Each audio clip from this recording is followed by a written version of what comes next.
parole aux associations.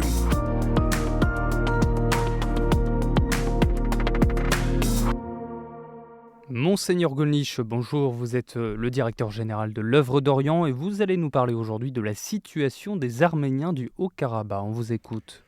Auditeurs de KTO, bonjour. Tandis que cette année scolaire va vers son achèvement, son accomplissement, et donc que la grande dispersion de l'été s'approche, je voudrais parler encore une fois de la situation des Arméniens du Haut-Karabakh. Cette affaire dramatique, scandaleuse, dont on ne parle pas suffisamment. Le Haut-Karabakh, faut-il le rappeler, est une terre arménienne depuis 3000 ans, qui se retrouve en raison des vicissitudes de l'histoire au sein de la République d'Azerbaïdjan. L'indépendance lui a été refusée, mais même l'autonomie, et finalement la population arménienne a été chassée de ses terres ancestrales.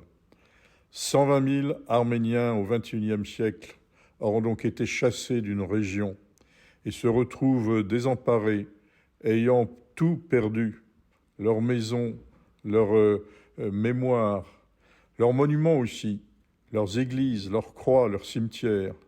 Chassés de chez eux, ils sont maintenant des réfugiés dans les pays voisins. Oui, cette situation des Arméniens du Haut-Karabakh est un drame, est une tâche sur notre XXIe siècle.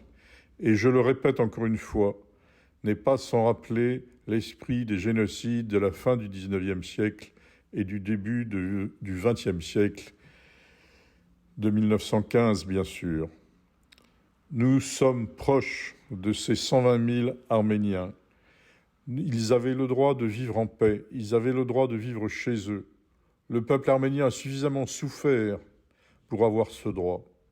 Il est inacceptable que nous envisagions les yeux fermés cette situation sans réagir.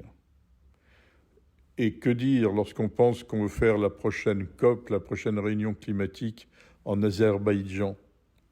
Non, cela n'est pas acceptable. Nous le dénonçons. Nous ne faisons pas que le dénoncer.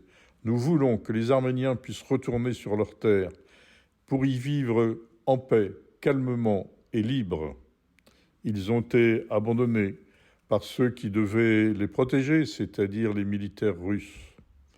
Ils ont ainsi été oubliés. Nous n'acceptons pas cette situation, nous ne l'accepterons jamais. Le Haut-Karabakh est une terre arménienne, elle doit le rester, elle le redeviendra, ils ont le droit de rentrer chez eux. C'est tout de même trop facile de considérer qu'en 2 jours, on raye 3000 ans d'histoire. L'Œuvre d'Orient est aux côtés des Arméniens du Haut-Karabakh. Merci beaucoup, Monseigneur Gollnisch, pour votre témoignage. Je le rappelle, vous êtes directeur général de l'Œuvre d'Orient. Et pour plus d'informations sur l'association, rendez-vous sur le site œuvre-orient.fr. Très belle journée à vous.